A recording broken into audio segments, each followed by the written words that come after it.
Dipersilahkan Pak Ketua. Terima kasih. Assalamualaikum warahmatullahi wabarakatuh. Saya ingin menyampaikan terima kasih yang sebesar-besarnya kepada Komisi 3 yang setelah menunda selamat menunaikan ibadah puasa kepada yang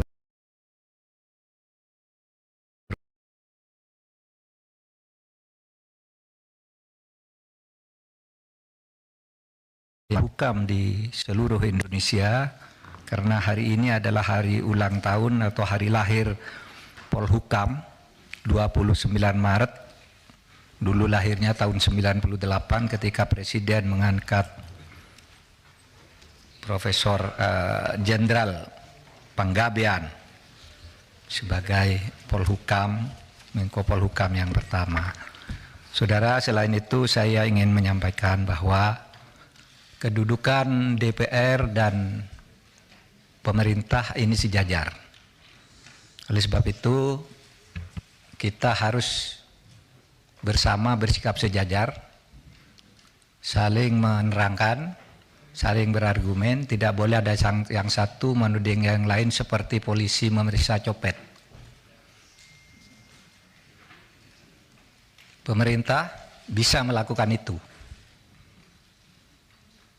Oleh sebab itu, mari kita setara aja, saling buka. Itu tadi yang substansi, ya kita tunjukkan nanti datanya, ya. Tapi saya ingin bagi dua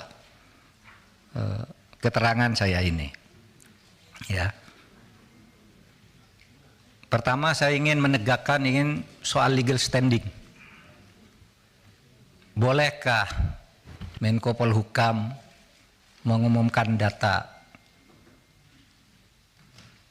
pencucian uang ke publik yang kemarin dipersoalkan? Saya jawab nanti.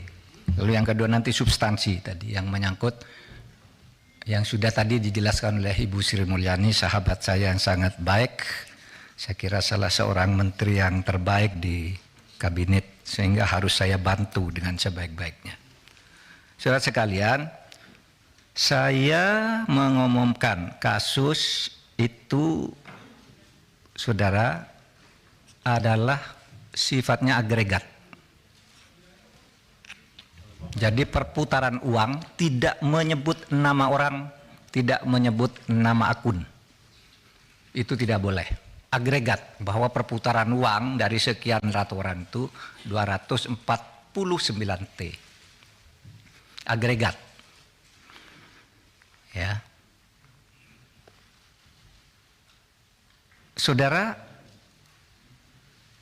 yang disebut namanya hanya yang sudah menjadi kasus hukum, seperti Rafael, Angin Prayitno, dan mungkin ada nama yang memang sudah menjadi kasus hukum, tetapi kasus hukum pidananya, kasus pencucian uangnya, saya Anda mau diinterupsi lah, interupsi itu urusan Anda. Masa orang ngomong diinterupsi, nantilah Pak. Saya kan tadi sudah bilang, pakai interupsi tidak selesai-selesai kita ini. Lalu nanti saya yang interupsi dituding-tuding lagi. Saya tidak mau. Artinya kalau begitu, misalnya saya membantah lalu di sini ada berteriak, keluar, saya keluar. Saya punya forum. Saya setiap kesini dikoroyok, belum ngomong sudah diinterupsi, belum ngomong interupsi. Waktu kasus itu juga, waktu kasus Sambo. Belum ngomong sudah diinterupsi, dituding-tuding, suruh bubarkan apa. Jangan begitu dong. Mati ya mic-nya. Pak Mahfud, kita teruskan aja dulu yang interupsi biar nanti. Oh oke, nanti ntar dibenerin. Lah tapi sedong. Tapi sebelah sini hidup mic-nya ini. Nyala. Silakan Bapak. Amis Bakum kemarin ya Pak Amis Bakum. Kalau mic-nya mati gimana saya ngomong? Ini hidup Pak Mahfud. Jangan-jangan disabotase ini. Enggak. Kalau mau buka-bukaan ayolah. Di sini ada yang bisa dibuka, ada yang agregat nggak bisa nyebut nama. Kalau menyebut nama jangan-jangan ada orang yang di sini juga. Di ruangan sana jangan-jangan orang yang ada nama sini. Tapi kalau mau buka-bukaan ayo. Lah, nah ini kedengaran enggak? Kedengaran. Kedengaran sana. Makanya. Baik. Ya. Saya tidak sebut nama. Ya. Yang nyebut nama yang ketiga inisial bukan saya. Bu Sri Mulyani tadi. Itu nanti tanyakan ke beliau, tapi itu justru salahnya di situ.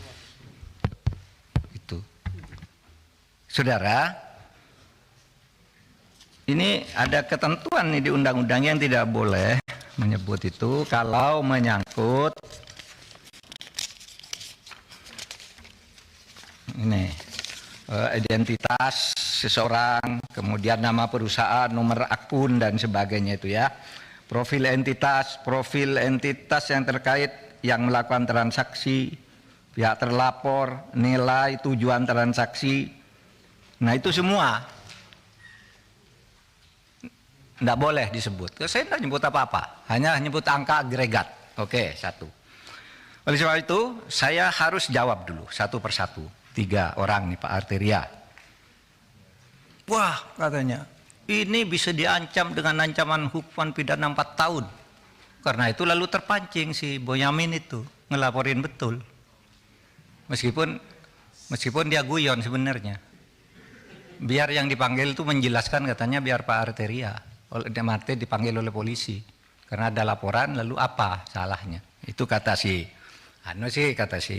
Pak Boyamin. Begini, saudara, apa dasarnya melapor ke ketua? Loh, saya ketua, jadi dia boleh lapor, boleh saya minta. Loh, kamu kan ke Pak Harto, ke Pak Presiden, kenapa lapor ketua? Ya memang kenapa saya ketua diangkat oleh Presiden, ada SK-nya. Terus untuk apa ada ketua, ada komite? Kalau tidak lapor, kalau saya tidak boleh tahu, itu satu, ya. Itu bisa dihukum 10 tahun. Beranikah saudara Arteria bilang begitu kepada Kepala BIN, Pak Budi Gunawan? Pak Budi Gunawan tuh anak buah langsung presiden. Anak buah langsung presiden dia. Bertanggung jawab presiden, bukan anak buahnya Menko Polhukam. Tapi setiap minggu laporan kayak ini resmi, info intelijen kepada Menko Polhukam. Coba saudara bilang ke Pak Budi Gunawan, Pak Budi Gunawan, menurut Undang-Undang BIN bisa diancam 10 tahun penjara, berani enggak? Menurut pasal 44. Kan persis yang saudara baca kepada saya, bahwa kalau menyampaikan ke Menko Polhukam 10 tahun Pak BIN nyampaikan, bukan ke Presiden, tapi ke saya nih. Ini bulan Maret ada nih. Kok terus enggak boleh gimana? Apa gunanya ada? Dan ini penting saudara. Karena apa? Ya. Karena saya bekerja berdasar info intelijen. Misalnya ada kayak gini, saya enggak bocorkan di sana, tapi tahu besok akan ada demo di sana. Kekuatannya sekian orang, korlapnya ini. Kekuatan polisi yang diperlukan segini. Sehingga saya enggak perlu rapat tuh kecil. Oh, ini serius. Itu info intelijen, masa saya enggak boleh ngomongkan gitu? Tiap malam saya dengan Pak Budi Gunawan nih di WA saya nih, info intelijen, Pak besok nampaknya ada demo di sana Pak. Oh iya Pak, sudah itu korlapnya ini kekuatannya segini aja Pak. Cuma cukup di Polsek, cukup di Polres atau harus di Mabes. Kalau sudah perlu Mabes, saya undang rapat. Dan itu info intelijen, masa enggak boleh? Lalu mau dihukum 10 tahun, Pak Budi Gunawan, untuk tugas dia bukan wahan Menko Polhukam, tapi selalu ngelapor resmi malahan kepada saya, ya. Nah, oleh sebab itu, saudara, dan ini sudah lakukan banyak nih. Kok saudara baru ribut sekarang? Ini umumkan dan saudara diem aja sejak dulu nih. Kita yang mengumumkan kasus Indosuria, yang sampai sekarang bebas di pengadilan, kita tangkap lagi. Karena kasusnya banyak. Itu kan PPATK, kok baru ribut soal ini? Lukas NMB ketika ditersangka ngamuk-ngamuk, rakyatnya turun, saya panggil PPATK, umumkan, uangnya di freeze. Kalau tidak begitu Anda bisa ditangkap dia. Kita tahu dari Mbak Intelkam Polri misalnya, itu gimana di Papua? Menurut Intel, Pak, nasinya, cateringnya setiap hari turun, itu sudah tidak ada kekuatannya. Itu kan Intel, masa tidak boleh? Nah, oleh sebab itu, saudara, jangan gertak-gertak. Saya bisa gertak juga, saudara. Bisa dihukum menghalang-halangi penyidikan penegakan hukum. Iya. Dan ini sudah ada yang dihukum 7,5 tahun, namanya Verdik Yunandi. Ya kerja-kerja kayak saudara itu. Orang mau mengungkap, dihantam. Mengungkap, dihantam. Ingat kan? Itu. Saya bisa. Saudara menghalang-halangi penegakan hukum. Itu Verdik Yunandi. Masih ada itu. Saya sama saudara kan kerjanya dengan Ferdinand, melindungi Setia Novanto kan. Nggak boleh dia ini, lalu laporkan orang, sembarang orang dilaporin sama dia.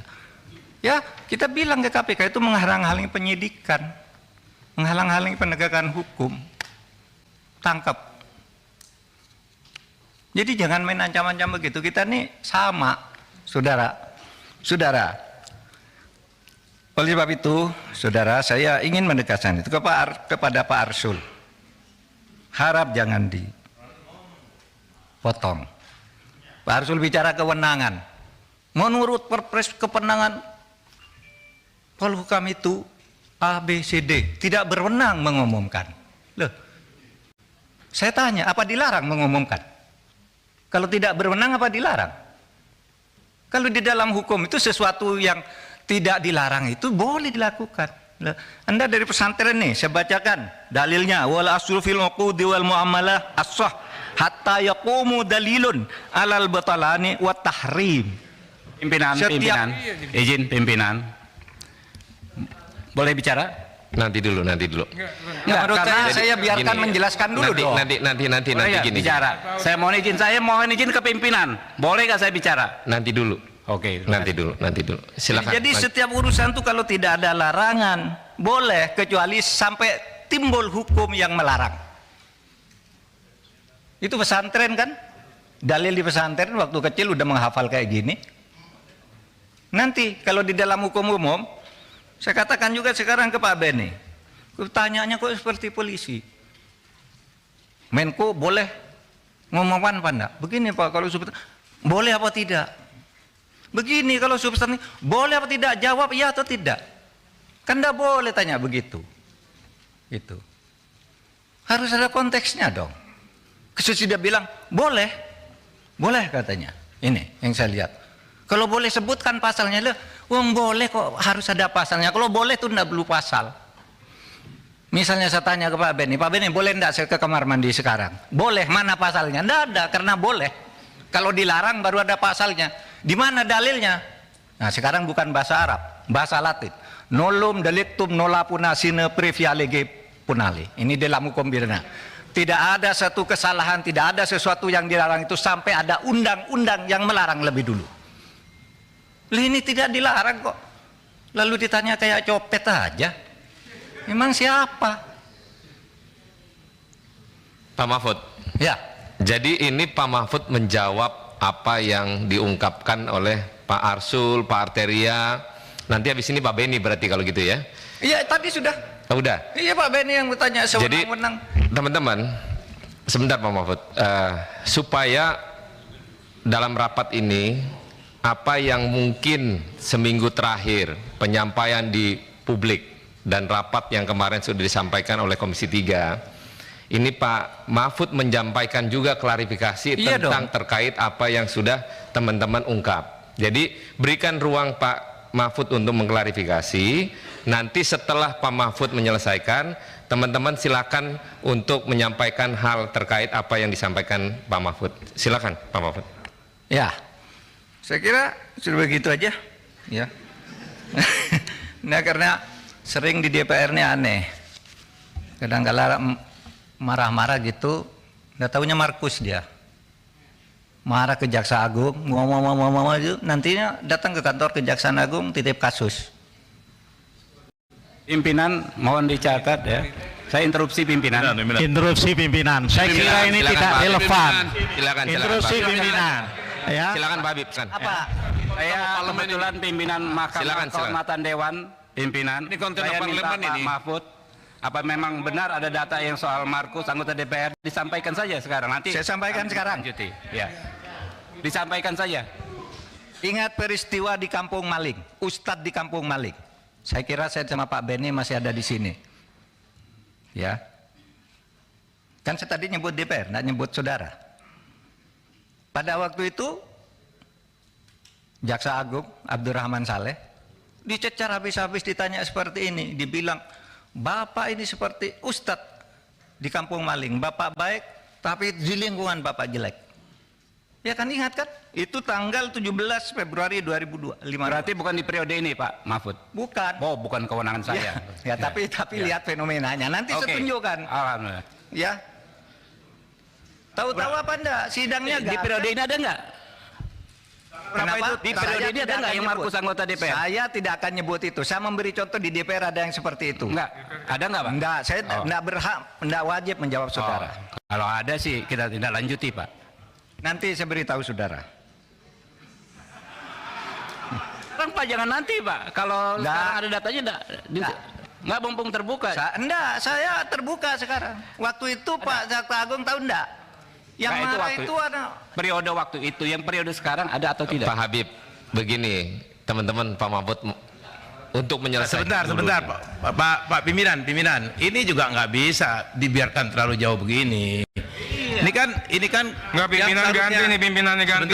Sebentar. Ini gini. Pimpinan ganti. Teman-teman, Saya teman-teman. Yang bener Ron. Teman-teman. Lu ingetin Ron, lu yang bener Ron. Dari saya selesaikan dulu saya ya. Ya, seharusnya pada kesempatan pertama Pak Mahfud menjelaskan semua hal yang Pak Mahfud jelaskan di media terkait dengan 300 triliun itu. Bukan menjawab satu persatu apa yang terjadi antara Komisi 3 dengan PPATK dalam rapat beberapa hari yang lalu, kan gitu. Itu Pak Mahfud juga pernah di DPR, kan Pak Mahfud tahu bagaimana dinamika yang terbangun dalam rapat-rapat di DPR. Sebentar, saya belum selesai. Saya kan nggak potong Pak Mahfud ngomong tadi. Saya mendengar dengan seksama apa yang disampaikan Pak Mahfud. Gantian dong, sekarang saya ngomong. Ya, saya kira kalau Pak Mahfud melakukan cara seperti yang kita dengarkan tadi, kan Pak Mahfud menjudgment teman-teman. Lepas dari itu benar salah itu nanti kita bisa uji. Tetapi rapat kita hari ini bukan untuk itu. Rapat kita hari ini untuk mengklarifikasi kontroversial yang sudah terlanjur berkembang di masyarakat terkait dengan 300 triliun itu. Tidak satu pun poin dari awal Pak Mahfud menyampaikan penjelasan Pak Mahfud dalam rapat ini yang terkait dengan soal itu. Satu-satu Pak Mahfud mengomentari jalannya rapat antara kami dengan PPATK, khususnya yang disampaikan oleh Terry, yang disampaikan oleh Saudara Arsul dan Saudara Beni. Ini kan jadi lari dari maksud dan tujuan rapat kita pada hari ini. Oke. Dan pimpinan juga punya kewenangan untuk menjaga lalu lintas rapat ini agar berlangsung sesuai dengan apa yang kita inginkan, gitu loh. Saya kira itu. Saya belum berkomentar terlalu jauh, tapi kira-kira rapat ini harus berjalan sesuai dengan tata tertib yang berlaku di DPR. Terima kasih Pak Mulfahri. Pak Mulfahri dan teman-teman, namanya kita mengundang rapat yang bersangkutan sebagai Ketua Komite Nasional dengan kontroversi yang ada. Tapi kalau akhirnya yang bersangkutan menjelaskan dulu dengan apa yang terjadi, dengan mengklarifikasi yang terjadi belakangan terakhir, tidak salah sebenarnya. Nanti kalau selesai dia mengklarifikasi Pak Menko, baru kita tangkepin Pak, supaya apa yang menjadi klarifikasi Pak Mahfud ini bulat. Bukan berarti nanti interupsi. Mau kapan selesai Pak? Mau 2 hari? Pak Arteria tadi udah suruh ganti saya sebagai pimpinan. Ini lagi di luar jalur. Kan kita lagi mendengarkan dulu ketua komite menjelaskan Pak, supaya terungkap. Mau rapat 7 hari nggak apa-apa, asal ungkapan dari ketua komite apa yang menjadi kontroversi ini terbuka secara publik dengan teman-teman. Nah, kiranya untuk jangan salah mengartikan Pak Mahfud ini menyampaikan ungkapan. Masa nggak dikasih ruang seorang ketua komite atas kontroversi yang ada? Ini kan permulaan. Nah, begitu ya. Nah, lanjut Pak Menko, supaya jangan ada nanti seolah-olah pimpinan tidak memberikan satu keputusan tegas. Oke, Pak Mahmud, silakan Pak Mahmud. Baik, saudara, tadi kan